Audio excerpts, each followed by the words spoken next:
Hello everyone, I am Mahima Singh and I welcome you to my YouTube channel English with Mahima. देखिए, आज थोड़ी सी discussion हम आपके सामने करना चाहते हैं हाउ टू स्पीक। ठीक है, how to speak in English ये बहुत बड़ा सा सवाल है। फिलहाल इंडियन पर्सपेक्टिव में, इंडियन सोसाइटी में हम इंग्लिश में बोलना चाहते हैं, हम लोगों के इक्वल होना चाहते हैं। लेकिन देखिए कि किसी भी फीलिंग को इंग्लिश में कन्वर्ट करने के लिए पहले आपके अंदर वो फीलिंग आनी चाहिए। आपको ये पता तो होना चाहिए कि कोई पर्टिकुलर फीलिंग आपके मन में आई है, आप उसको कन्वर्ट कैसे करेंगे। ठीक है, तो उसके लिए छोटा सा सजेशन हम आपको ये देना चाह रहे हैं कि जो छोटे छोटे क्लासेस की बुक्स होती हैं, जो छोटी छोटी पोएम्स होती हैं, आप उनको पढ़िए, क्योंकि ये इंग्लिश लैंग्वेज है जो फर्म नहीं है, एकदम एक चीज पे अडिग नहीं हो जाती है। बहुत से सेंटेंसेस ऐसे होते हैं जैसे कि फ्लाई है, अगर कोई हमसे पूछे फ्लाई तो हम फ्लाई का मतलब उड़ना ही बताएंगे, जबकि जब हम इंग्लिश में सेंटेंसेस को पढ़ना शुरू करते हैं तो उसका मतलब कुछ और भी हो सकता है। मेरे कहने का सिर्फ इतना सा मतलब है कि आप छोटी छोटी बुक्स को पढ़िए, छोटी छोटी पोएम्स को पढ़िए, ताकि आपको ये डिफरेंस समझ में आए कि किसी भी पर्टिकुलर वर्ड के कई मीनिंग हो सकते हैं। पहली चीज तो आप ये समझ लीजिए कि इंग्लिश में एक शब्द का कई मतलब निकाला जाता है, लेकिन क्या मतलब है ये सेंटेंस डिसाइड करेगा, हम या आप डिसाइड नहीं करेंगे। छोटी सी पोएम आज हम आपके सामने लेकर आए जो क्लास 10th में यूपी बोर्ड के सिलेबस में है, द नेशन बिल्डर्स। इस पोएम के माध्यम से हम आपको बस ये बताना चाह रहे हैं कि how to read at home. घर पे आप किस तरह से पढ़ें कि आपकी प्रिपरेशन स्पीकिंग को लेकर बेटर हो जाए। ठीक है, जो मैंने आपसे कहा कि इंग्लिश में एक वर्ड का मतलब कुछ भी हो सकता है, क्या होगा ये सेंटेंस डिसाइड करता है।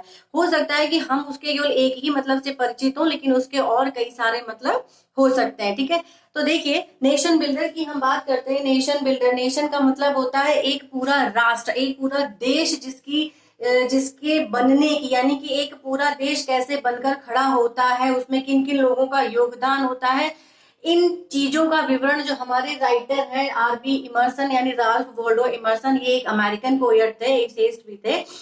उन्होंने ये पोयम लिखी है और वो आपके सामने एक बहुत छोटा सा कॉन्सेप्ट आपके सामने रखना चाहते हैं, that how a nation could be build, या how a nation is build in a much better condition. तो ये राष्ट्रपति, प्राइम मिनिस्टर, गवर्नर, इन्हीं से नहीं बनता है, बल्कि मैन पावर से भी बनता है। मैन पावर मतलब कि हमारे जो वर्किंग फैसिलिटीज हैं, जो हमारे काम करने वाले लोग हैं, जो 24 आवर्स देश के लिए काम करने के लिए रेडी रहते हैं, उनके लिए उनके माध्यम से ही देश बनता है। ठीक है, छोटी सी फीलिंग है, छोटी सी बात है, देख लेते हैं। Not gold but only man can make, यानी कि सोना, किसी भी देश में कितना भी सोना हो, कितना भी चांदी हो, इन चीजों से देश अच्छा नहीं बन सकता। देश अच्छा कैसे बनेगा? ओनली मैन, यानी केवल वहां के रहने वाले लोग, वहां पे काम करने वाले लोग ही क्या कर सकते हैं? Can make a people great and strong. अब आप ये देखिए, पीपल, अगर हम आपसे पूछे कि पीपल का क्या मतलब है, तो आपके दिमाग में तो यही आएगा ना, लोग। लेकिन यहाँ पे इमर्सन का मतलब, आ पीपल से मतलब है राजधानी, यानी कि सोना या चांदी नहीं, बल्कि वहां के रहने वाले लोग एक देश को, एक राष्ट्र को, एक राजधानी को महान और ताकतवर बनाते हैं। ठीक है, मेन हु, यानी वो व्यक्ति जो, हु मतलब जो, वो व्यक्ति जो फॉर ट्रूथ एंड ऑनर सेक, जो सच्चाई के लिए और सम्मान के लिए क्या करते हैं? स्टैंड फास्ट, बहुत लंबे समय तक मजबूती से खड़े रहते हैं, एंड सफर लॉन्ग, और बहुत लंबे समय तक दुखों को झेलते हैं। इसके लिए आप अपने मिलिट्री मैन का एग्जाम्पल ले सकते हैं कि वो कितना कष्ट उठाकर हमारे देश की सेवा कर रहे हैं। ठीक है, stand fast and suffer long, यानी इस पूरे स्टैंजा में पोएट ने आपसे ये कहा कि गोल्ड नहीं, बल्कि एक देश में रहने वाले लोग ही देश को महान और स्ट्रॉन्ग बनाते हैं। कौन से लोग? वो लोग जो सच्चाई के लिए और सम्मान के लिए निरंतर खड़े रहते हैं और लंबे समय तक दुखों को झेलते हैं, केवल वही देश को महान बना सकते हैं।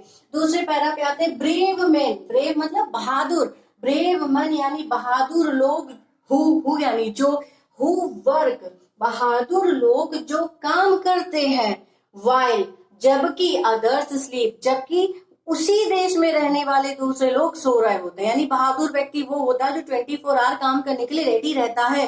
तो बहादुर लोग वो हैं जो 24 घंटे काम करते हैं, जबकि दूसरे सोते हैं। हु डेयर, जो बहुत हिम्मती होते हैं, वाइल, जबकि अदर्स फ्लाई, फ्लाई मतलब भाग जाते हैं। देखिए अगर फ्लाई नॉर्मल कंडीशन में आपसे पूछा जाए तो आप कहेंगे फ्लाई मतलब उड़ना, लेकिन यहाँ पे इमर्सन ने जो सेंस दिया है वो ये है भाग जाना, यानी हिम्मती लोग टिके रहते हैं और जो हिम्मती नहीं होते हैं वो भाग जाते हैं। ठीक, they build a Nations pillar deep, pillar तो समझते हैं ना स्तंभ, यानी हमको अपना घर भी बनाने चलते हैं तो उसके लिए पहले हमें बेस देना पड़ता है, पिलर देना पड़ता है, नींव देनी पड़ती है, वो जितनी गहरी होती है घर उतना अच्छा बनता है। ठीक उसी तरह से दे यानी वो लोग जो बहादुर होते हैं, आत्मसम्मान के लिए लड़ते हैं, कष्ट उठाते हैं, काम करते हैं, वो सभी लोग देश के पिलर को गहराई तक लेकर जाते हैं, यानी उसे मजबूती देते हैं। एंड लिफ्ट देम, और उसको आसमान की ऊंचाई तक लेकर जाते हैं।